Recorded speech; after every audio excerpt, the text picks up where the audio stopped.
Our brand new compost thermometer has just arrived. The handle arrived 2 days ago, and we've been waiting for this thermometer to turn up.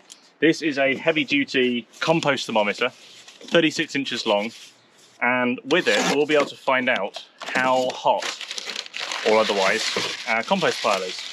And after taking some measurements yesterday with our just infrared temperature gun, we are more than a little excited to put a real compost thermometer down there and see what temperatures our compost pile, our wood chip pile, is achieving. Because if it is composting, which we think it might be, then we are on track for a lot of compost.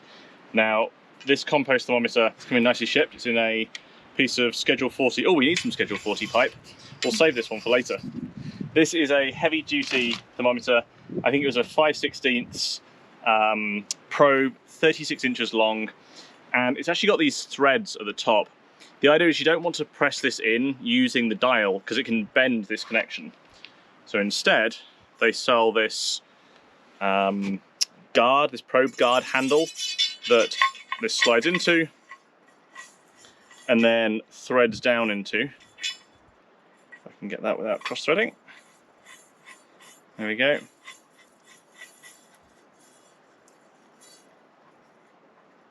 And then we can use this handle. There we go.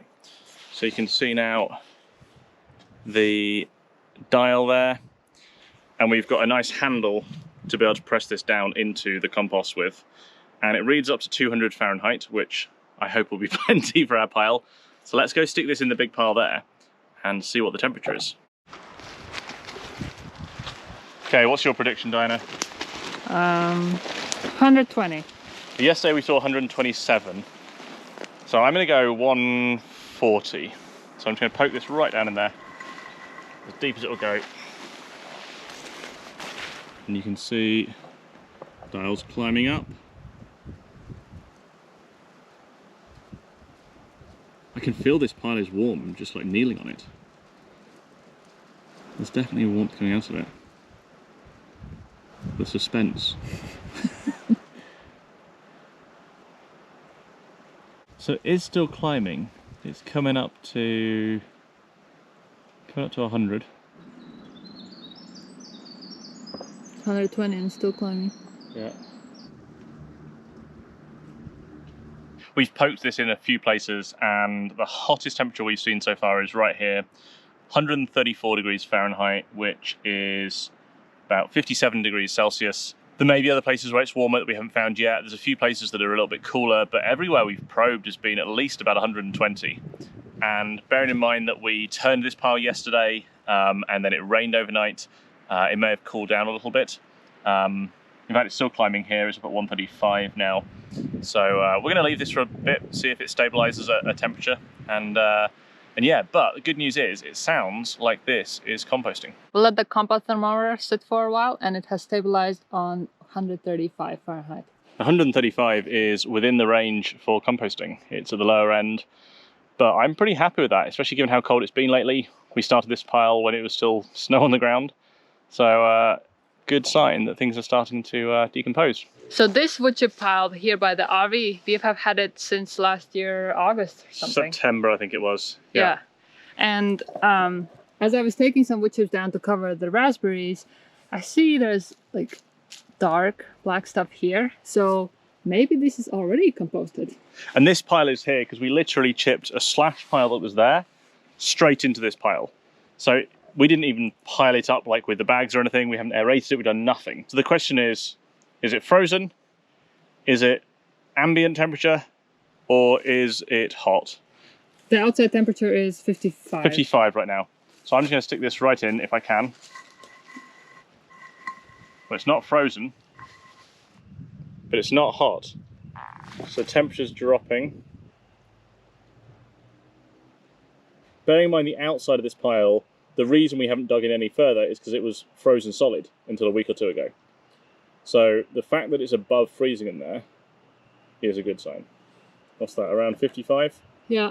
This year I plan to have a 2x3 raised herb garden and a 4x8 raised garden bed. So it's not that many plants. And I would like to start some of them indoors. Now, I can't do all of them. First of all, for some of them it's not recommended, especially since I'm very beginner gardener. But also, we're going to be doing it indoors in the RV. And there we have very limited space. So I chose only a few things to start from seed indoors. Now I'm in the shipping container where we have our recycling. We got our property in the beginning of the March. And actually, since then, we have not taken trash to the transfer station yet because we just haven't filled it up to the kind of the first minimum amount that you get charged for. And this is because we're recycling a lot of stuff and we are composting a lot of stuff. So we actually don't end up generating a lot of stuff. And now our recycling is going to get reduced even more because I'll use some of that stuff as seed starting trays. So let's see what I have.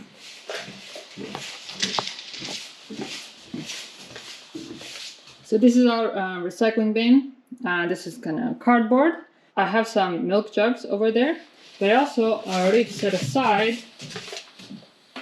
Here's cardboard toilet paper rolls, and here are some berry boxes and mushroom boxes that also could be used for seed starting. And then the plastic dome is already built in. So I'll pick some of these, maybe this one. And then I also have the trays from last year's tomato plants. Okay, so I have gathered my trays. So here's 4 pots for dill, 3 plus 1 for basil, 1 for bell pepper, and this larger one will be 4 clumps of chives. Next, I'm going to make plant tags for my small pots. And I'm going to use recycled material, which is going to be a milk jug, and I'm just going to cut it up.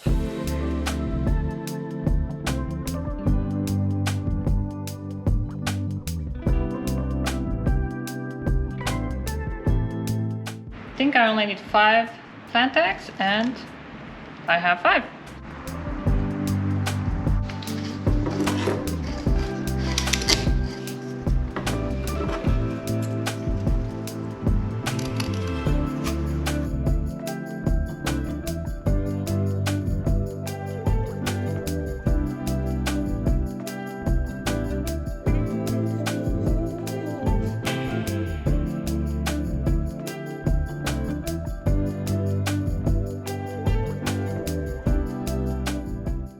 Okay, I think I'm ready to start some seeds. We have chives, bell pepper, basil, and dill. All of these are organic, and I believe all of these are heirlooms. I tried to reconcile the seed spacing with the square foot gardening method, and actually ahead of time I kind of wrote down how many seeds I need to start to get the number of plants I need for the square foot gardening to fill usually 1 square foot of each vegetable. Because this year I'm just trying it out and see what grows and what doesn't grow. So I got also this seed starting mix, and apparently you do want to start seeds indoors with the seed starting mix instead of the garden soil or potting soil because it is much lighter. Otherwise the seeds, I guess they could get crushed by the heavier soil and not germinate as well. But as I said, I'm not a gardening expert. I'm just trying things out and we'll see what works and what doesn't.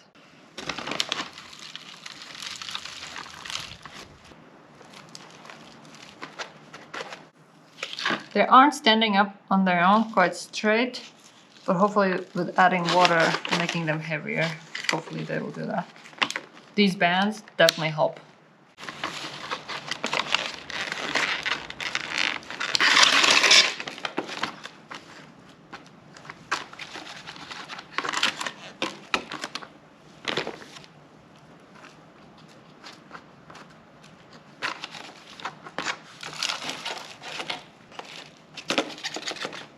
And now I will water the soil mix.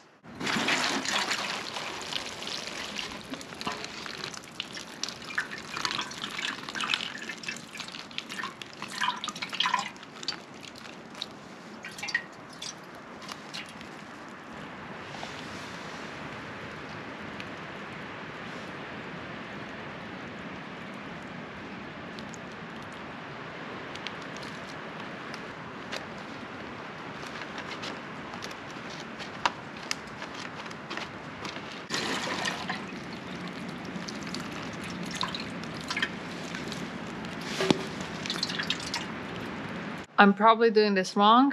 So if you have suggestions how I can do this better next time, please let me know in the comments. So first, I'll start with dill. And the dill packet says to sow it in biodegradable pots. And that's why I chose to use the toilet paper rolls as the pots. So these 5 are the toilet paper rolls, and this is a half of paper towel roll. And this is not a stick, so it's not as sturdy as the other ones. They smell like dills.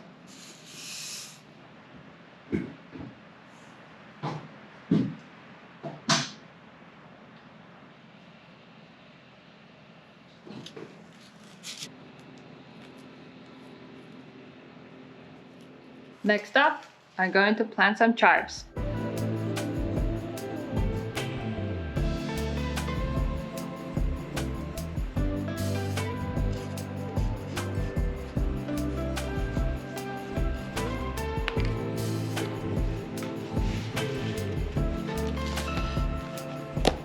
This is going to be my improvised dome until they germinate, and then I'll take it off. Actually, first I need to close the seeds.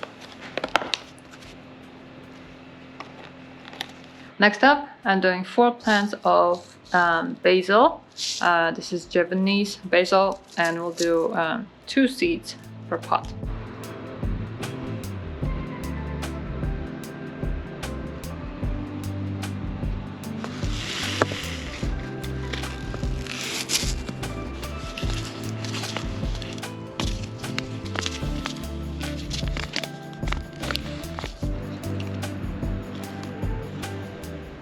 The last one for today is bell pepper.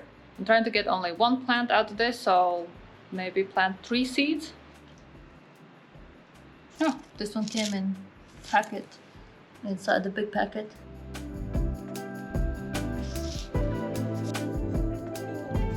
Now I'm just gonna tidy up so that the bottom trays are nice and clean, and we can bring these inside the RV. The bottom trays are waterproof, and they're actually reused takeout containers. So I'll bring these now inside the RV, and I really hope they all germinate. So thanks for watching this video, and if you enjoy watching me experiment with gardening and me and Matt building our dream home in Vermont, then if this is first time here, please consider subscribing, and I'll see you in the next video.